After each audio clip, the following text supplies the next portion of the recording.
Points round na po ito. Top 6 answers are on the board. Magbigay ng sikat na pangilinan. What's a pangilingan? Manny Pangilinan. Nandiyan mo si Manny Pangilinan. Nandiyan si Manny Pangilinan. Attorney Wardy, magbigay po. Francis ng Pangilinan, sikat something like that. na pangilinan. Kiko Pangilinan. Kiko Pangilinan. Si Senator Kiko Pangilinan. I thought that's Francis Pangilinan.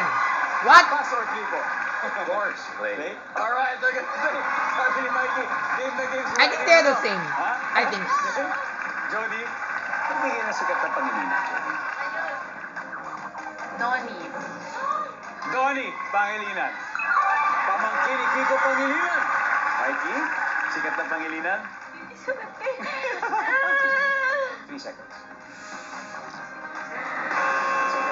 Mami Jo, sino kaya? Never mind, Ate Mike.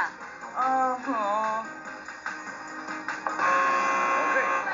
Wali. Pineda, time to huddle. Sino pa po kaya, Attorney Wardy?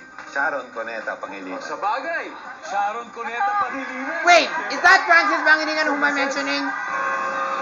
Ah, baka it's the same as Kiko na. Alam na. Parang ganon. Roddy, sino ba kaya?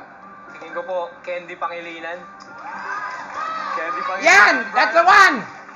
Mami Kenz! Pangilinan. Manugang ni Gabi si Michael Pangilinan. Tama, yan, naalala ko na. Kat, sino? Sharon Cuneta Pangilinan! Pinapuntahan namin! Okay, kaya magbigay ng sikat na pangilinan for this round. Candy Pangilinan! Let's go! Ano ba yan, Ate Clea? Ang arte mo? Nandiyan yan! Are you sure? Guys, nandyan po kaya si Candy Pangilinan? Survey! Yes! Nice one, Ate Clea! Nice suggestion from the 3, right? Kasi may dalawa pa pong pangilinan na hindi natin napapangalanan. Number 6, anak ni Sharon at ni Kiko. At number 5, Michael Pangilinan. Who is that Michael Pangilinan anyway? Team Pineda 268. About Team Vitos. Wala pa. Pero, Okay. sino kaya sa kanilang didiretso sa Fast Money Round?